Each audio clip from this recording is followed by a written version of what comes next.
नमस्कार दोस्तों, स्वागत है आपका एक बार फिर से विजय रथ हिंदी अकेडमी पर। तो पिछली क्लास में हमने क्या देखा था, जो प्रमुख सूफी कवि की रचनाएं थी और जो सूफी कवियों के बारे में थोड़ी बहुत जानकारी थी, वो प्रमुख पात्रों को हमने देख ही लिया था, है ना। तो बढ़ते हैं आज अपने अगले टॉपिक की ओर। हमारा अगला टॉपिक क्या है, लास्ट स्टेज पे है महत्वपूर्ण बिंदु। महत्वपूर्ण बिंदुओं में हम देखेंगे पहले नंबर पे क्या है, तो हमारा क्या है, पौराणिक कथानकों में सर्वाधिक प्रिय काव्य क्या है। पौराणिक कथानकों में सर्वाधिक प्रिय काव्य क्या है, नल दमयंती। नल दमयंती क्या है, जो पौराणिक कथानक हैं उनमें सबसे ज्यादा प्रिय काव्य कौन है, नल दमयंती है। नल दमयंती के रचनाकार नरपति व्यास है, ठीक। अच्छा, नल दमयंती के ऊपर या इस पर टोटल कितने काव्य उपलब्ध हैं, टोटल 6 काव्य उपलब्ध हैं। टोटल कितने काव्य उपलब्ध हैं, इस पे 6 काव्य क्या हैं, उपलब्ध हैं।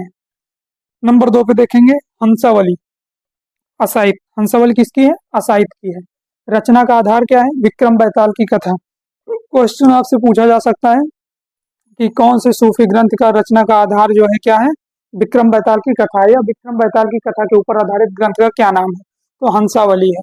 हंसावली की कथा का वर्णन इसमें किया गया है। खैर, ये आपको इसलिए जानकारी देना था कि हंसावली कहाँ की रहने वाली थी, पाटड़ एक जगह थी, पाटड़ की राजकुमारी थी। बढ़ते हैं आगे, चंदायन। चंदायन ग्रंथ के रचनाकार कौन है, मुल्ला दाऊद। मुल्ला दाऊद के बारे में देखते हैं, या चंदायन ग्रंथ के बारे में। अच्छा, चंदायन को लोर कहा या लोर कथा भी कहा जाता है। लोर कहा या लोर कथा भी कहा जाता है। किसने कहा है, माता प्रसाद गुप्त ने कहा। ये मैंने आपको नोट कर दिया है कि माता प्रसाद गुप्त ने कहा है लोर कहा या लोर कथा। किसे कहा, चंदायन को। या आप न समझ पाए तो नोट कीजिएगा, चंदायन को माता प्रसाद गुप्त ने कहा है लोर कहा या लोर कथा। यहाँ से क्वेश्चन भी उठ चुका है कि चंदायन को लोर कहा या लोर कथा के नाम से किसने अभिहित किया या किसने बताया। किसने कहा, तो माता प्रसाद गुप्त ने कहा है। खैर, इसे लोरकायन के नाम से भी जाना जाता है। ये भी क्वेश्चन बन सकता है आपसे कि लोरकायन के नाम से किस सूफी ग्रंथ को जाना जाता है, तो चंदायन को जाना जाता है। अच्छा, नायक लोरिक है इसमें, पत्नी मैना है, प्रेमिका का क्या नाम चंदा है। इन्हीं तीनों की प्रेम जो है, पूरी प्रेम कथा का वर्णन किया गया। लोरिक किसका, लोरिक, मैना और चंदा, इन्हीं की प्रेम कथा का वर्णन इसमें है। एक आप नोट देखेंगे, नोट ये देखेंगे, ये जो मुल्ला दाऊद है इन्हीं के बारे में। मुल्ला दाऊद को संधि काल के अंतर्गत रखा है। मुल्ला दाऊद को संधि काल के अंतर्गत रखा है। किसने रखा है, रामकुमार वर्मा ने। खैर, काल विभाजन देखते समय भी हमने देखा था कि रामकुमार वर्मा का जो काल विभाजन था वो था संधि काल एवं चारण काल। वहां कौन कहता है, रामकुमार वर्मा जी कहते हैं। तो सीधी सी बात है कि मुल्ला दाऊद को अगर क्वेश्चन पूछे संधि काल के अंतर्गत किसने रखा, तो अगर आपको काल विभाजन याद है तो आप फट से बताएंगे कि रामकुमार वर्मा ने रखा है, ठीक। अच्छा, लखन सेन पद्मावती कथा, जो हम पीछे भी देख चुके थे और आबलिक लगा के वहां भी लिखे थे, या वीर कथा, ठीक। वो किसने कहा था उसे, स्वयं दामोदर ने, जिसकी ये रचना है। ये जो लखन सेन पद्मावती कथा है, इसके रचनाकार कौन है, तो यही दामोदर साहब इसके रचनाकार हैं, ठीक। तो और इन्होंने स्वयं, किसने, यही दामोदर, दामोदर ने स्वयं जो है क्या कहा, इसे वीर कथा कहा। किसको, लखन सेन पद्मावती कथा को। लखन सेन पद्मावती कथा किनकी रचना है, दामोदर की है। दामोदर ने स्वयं इसे क्या कहा है, वीर कथा नाम देते हैं, ठीक। तो बढ़ते हैं महत्वपूर्ण बिंदुओं में हम आगे।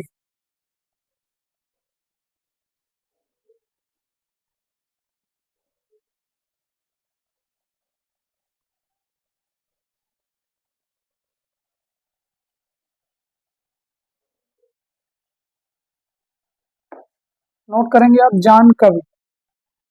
क्या नोट करेंगे आप, जान कवि। देखेंगे जान कवि के बारे में, इनका हम देखेंगे क्या, रचना काल। सबसे पहले तो हम इनका क्या देखेंगे, रचना काल क्या है, 1612 से 1664 ईस्वी। 1612 से 1664 ईस्वी ये इनका रचना काल है। अच्छा, टोटल ग्रंथ कितने हैं इनके, कुल ग्रंथ, कुल ग्रंथ कितने हैं किसके, जान कवि के कुल ग्रंथों की संख्या। कुल ग्रंथों की संख्या कितनी है, टोटल 78। टोटल ग्रंथों की संख्या कितनी है, 78। अच्छा, ये जो 78 है, इसमें से 29 प्रेमाख्यानक पर आधारित है। 29 ग्रंथ जो है वो किस पे आधारित है, प्रेमाख्यानक। 29 क्या है इसमें से, प्रेमाख्यानक है, यानी प्रेम के आख्यान पर आधारित है, ठीक। अच्छा, संख्या की दृष्टि में सर्वाधिक प्रेमाख्यानक इन्होंने ही लिखा। संख्या की दृष्टि में सर्वाधिक प्रेमाख्यानक है, संख्या की दृष्टि में, यहाँ से आप नहीं, यहाँ से इसको लगाएंगे। कितने प्रेमाख्यानक काव्य लिखे हैं? 29। 29 के बारे में क्या लिखेंगे? संख्या की दृष्टि में, इस दृष्टि से, संख्या की दृष्टि से सर्वाधिक प्रेमाख्यानक काव्य, सर्वाधिक प्रेमाख्यानक काव्य। अब अगर क्वेश्चन पूछे कि संख्या की दृष्टि से सर्वाधिक प्रेमाख्यानक काव्यों की रचना किसने की, तो जान कवि ने की है। ठीक, सीधी सी बात है, इनके बारे में यह भी कहा जाता है सर्वाधिक प्रेमाख्यानक रचनाकार, सर्वाधिक प्रेमाख्यानकों के रचनाकार, ये आप लिख ही लीजिए। प्रेमाख्यानकों के रचनाकार, सर्वाधिक प्रेमाख्यानकों के रचनाकार। अच्छा, भाषा क्या है? भाषा, भाषा क्या है? राजस्थानी प्रभावित ब्रज। क्या है? राजस्थानी प्रभावित ब्रज। प्रभावित क्या है? ब्रज। किसकी भाषा? जान कवि की भाषा है। अच्छा, एक चीज और, प्रथम हिंदी कवि क्या है? प्रथम हिंदी कवि, पहले हिंदी कवि हैं जिन्होंने फारसी के, जिन्होंने फारसी के, जिन्होंने फारसी के लैला मजनू आख्यान को लेकर, लैला मजनू, लैला मजनू आख्यान को लेकर, आख्यान को लेकर, प्रथम हिंदी कवि हैं जिन्होंने फारसी के लैला मजनू आख्यान को लेकर लैला मजनू ग्रंथ की रचना की। लैला मजनू, लैला मजनू की रचना की। ठीक, क्या है?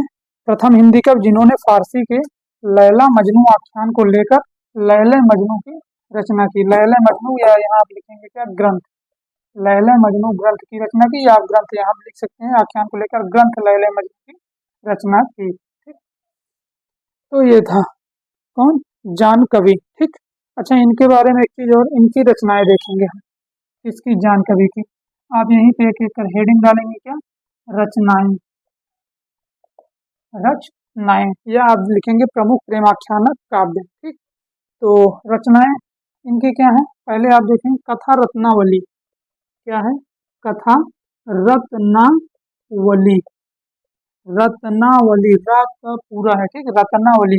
कथा कनकावती, और क्या है? कथा कनकावती, कथा कनकावती। नंबर 3 है कथा मोहिनी, कथा मोहिनी। क्या है? कथा मोहिनी। नंबर 4 है कथा कमलावती, यहाँ लिख देते हैं। क्या है? कथा कमलावती। क्या है? कथा कमलावती। कथा नल दमयंती, कथा नल दमयंती। और क्या है? कथा रूप मंजरी, कथा रूप मंजरी। डाट डाट करके आप लिखेंगे ETC, या आप हिंदी पढ़ रहे हैं तो आप लिखेंगे इत्यादि। ठीक, तो रचनाएं कौन कौन सी हो गई? खैर, एक बार पूरा रिपीट कर लेते हैं जान कवि को। रचना काल क्या है? 1612 से 1664 ईस्वी। टोटल ग्रंथ की संख्या कितनी है? 78। 78 में 29 ग्रंथ जो है प्रेमाख्यानक पर लिखे गए हैं। संख्या की दृष्टि से सर्वाधिक है, ये संख्या की दृष्टि से सबसे ज्यादा प्रेमाख्यानक लिखे गए टोटल किसके द्वारा? यहाँ हमने लिखा भी दिया, सर्वाधिक प्रेमाख्यानकों के रचनाकार जान कवि है। ठीक, भाषा राजस्थानी प्रभावित ब्रज है। और छिताई वार्ता ग्रंथ की भाषा क्या थी? राजस्थानी और ब्रज का मिश्रित रूप थी। पहले हिंदी कवि हैं जिन्होंने फारसी के लैला मजनू आख्यान को लेकर हिंदी में ग्रंथ लैला मजनू ग्रंथ की ये रचना करते हैं। ठीक, रचनाएं क्या है? कथा रत्नावली, कथा कनकावती, कथा मोहिनी, कथा कमलावती, कथा नल दमयंती, कथा रूपमंजरी इत्यादि। अगर आप थोड़ा सा ध्यान दें तो ये कथा शब्द आपको हर जगह देखने को मिल रहा है। तो आपको क्या करना है? एक शब्द पकड़ना है जिससे वो रचनाएं याद हो सके। ठीक, तो अगर कथा के साथ कोई रचना आ रही तो सीधी सी बात, उसके रचनाकार कौन है? जान कवि हैं। ठीक, तो बढ़ते हैं महत्वपूर्ण बिंदु के अंतर्गत अगले बिंदु पर।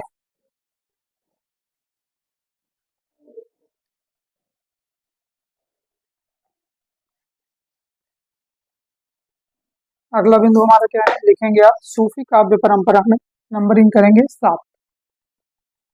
क्या लिखेंगे आप? सूफी काव्य परंपरा में। सूफी काव्य परंपरा में सूरदास पंजाबी कवि को एकमात्र हिंदू कवि माना शुक्ल ने। अच्छा, ये तो हो चुका है। इनके ग्रंथ की रचना का क्या नाम था? क्या कहते हैं? नल दमयंती था ना, जो प्रेम कथा थी। अच्छा, एक और लिखेंगे 7 नंबर पे। एक ग्रंथ मिलता है पूपावती। क्या मिलता है? पूपावती। ये ग्रंथ देखने को मिलता है। इसके रचनाकार कौन है? बस इतना ही जानना है, रचनाकार। ठीक, पूपावती के रचनाकार कौन है? दुख हरण दास। जैसे ग्रंथ का नाम है दुख, सेम वैसे क्या है? रचनाकार का नाम भी है। ठीक, अच्छा, ये पूपावती आया कब था? 1649 ईस्वी में। 1649 ईस्वी में आया था पूपावती। ठीक, पूपावती के रचनाकार कौन है? दुख हरण दास। ठीक है ना, आगे देखेंगे क्या है। अपने ग्रंथ के आरंभ में अपना परिचय देने से पूर्व लिखेंगे आप अपने ग्रंथारंभ में, या अपने ग्रंथ के आरंभ में अपना परिचय देने से पूर्व, अपना परिचय देने से पूर्व। ठीक, अपने ग्रंथ के आरंभ में अपना परिचय देने से पूर्व किसकी? कामदेव की स्तुति की है। कामदेव की स्तुति, ये सिंगल इन्वर्टेड कामा का चिन्ह है जो ये कामदेव पे लगा है, कोई मात्रा नहीं है ये। ठीक, अपने ग्रंथ के आरंभ में अपना परिचय देने से पूर्व कामदेव की स्तुति की है। किसने की है कामदेव की स्तुति? तो ये करते हैं गणपति। कौन करते हैं? गणपति। अच्छा, गणपति के ग्रंथ का क्या नाम था? माधवानल काम कंदला। पीछे हम देख चुके हैं, माधवानल काम कंदला, ये इनका ग्रंथ है। ठीक, तो ग्रंथ के आरंभ में मतलब कौन से ग्रंथ? माधवानल काम कंदला में स्टार्टिंग में ही अपना परिचय, स्वयं का परिचय देने से पहले ये किसकी स्तुति करते हैं? कामदेव की स्तुति करते हैं। कौन? गणपति। ठीक, आगे बढ़ेंगे, नंबरिंग आप करते रहेंगे। 9 नंबर, छिताई वार्ता का कथानक प्रभावित है किससे?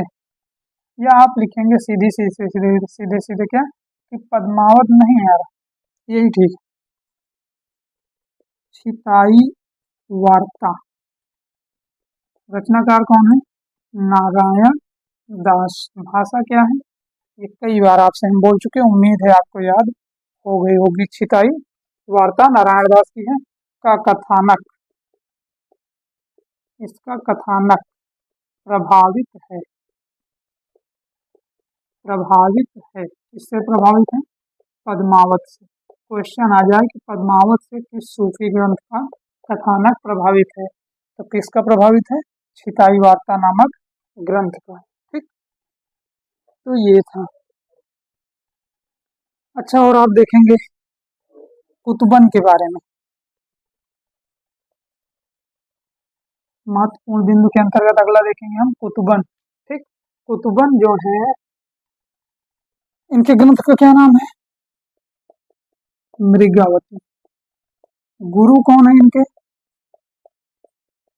सीधे सीधे बस इतना जानने के लिए आप लिखेंगे शेख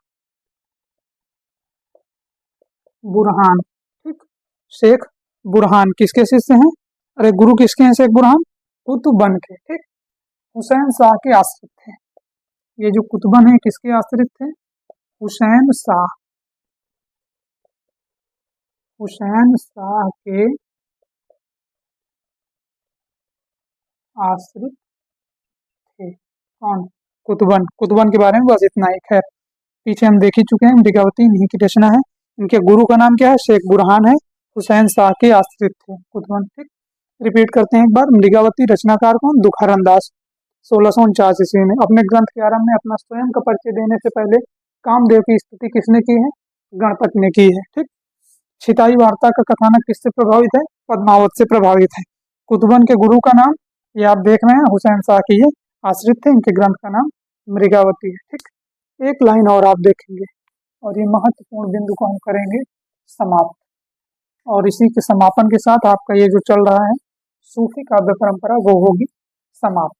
ठीक, अच्छा, उस्मान चित्रवली, इनके बारे में हमने देख ही लिया कि हाजी बाबा के शिष्य थे, जहांगीर के समकालीन थे। और मैंने क्या देखा कि अंग्रेजों के द्वीप का जो वर्णन किया गया वो चित्रावली में किया गया है। ठीक, नंबरिंग आप कर लेंगे जो भी नंबर चल रहा था। अच्छा, सूफी काव्यों में, सूफी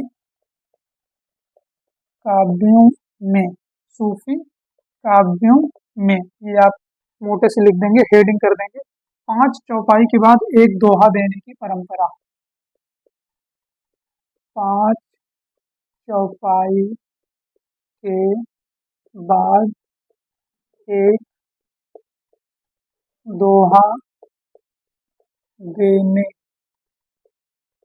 की परंपरा पर आधारित ग्रंथ,